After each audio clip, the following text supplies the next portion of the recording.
But they got off God's plan and purpose for them and started doing things against others, preying on the innocent instead of serving people, instead of serving the oppressed. And so they back off, they attack the city, they burn the city down, they raise up another city, and they call it Dan.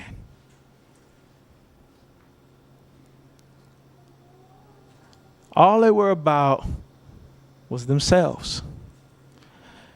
And the thing is, if we're going to be dangerous, you guys all said you wanted to be dangerous. I remember that. If we're going to be dangerous, we have to get beyond ourselves. There is no reason, and now I'm going to get personal now, there's no reason why if you go down Carson and you get to Western, the scenery changes. There's more graffiti. There's more homeless. Why? There's plenty of churches around here. Plenty of people called to serve others. And I'm convinced that if we don't reach beyond ourselves, there's no point to this. We're like the people in the Matrix. We think we're living life, but we're really not. We're just getting pumped with the drugs of this world, the illusions of this world. In order to escape consumer Christianity, we've got to lay down our lives. And that's different for each and every one of us. Jesus did it ultimately on the cross, but we all have a cross. For some, it's our money. For others, it's our time. For others, it's our discomfort or being around people that are not like us. And I would like to say, I am very proud of this church. We are not alike. I can count 1, 2, 3, 4, 5. Okay, my wife's kind of like me, except she's from Pennsylvania. 1, 2. That's a whole other world, y'all. I'm telling you. Boom. Okay, see, I can count and go, man, there's a lot of people in here not like me. And when you're involved in consumer Christianity, you're just looking for people that are like you so you can play church with each other and stroke each other, massage each other's spirituality. Oh, you're such a good Christian. Oh, you're such a good Christian. No, you're such a good Christian. When you have to clash with ethnicity, clash with social economic status, clash with people who are just different, that's when the real Jesus shows up. Anybody want the real Jesus? So we've gotten this Jesus who is like blonde-haired, blue-eyed, who has this like pose like this. Effeminate, emasculated, doesn't do anything. He's somebody that we worship, but not somebody that we imitate. I am committed to imitating Jesus.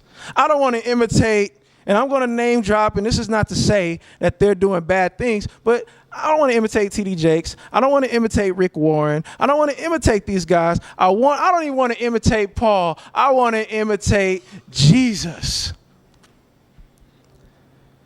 You know, in hip hop, you have the original song and then you have the remix.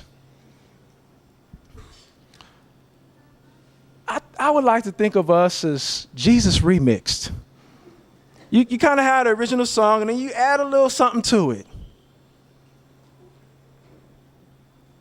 Every one of us is Jesus remixed. We're not meant to be spectators. This event is just to get you pumped up, to to live like Jesus. Don't expect me to unfold all the mysteries of the Bible in 45 minutes. Sorry, can't be done.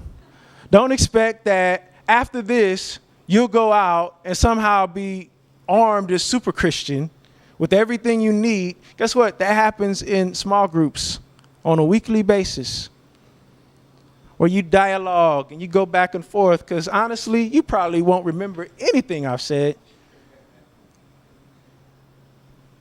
It's just to get us united towards a common cause, a common vision to be dangerous.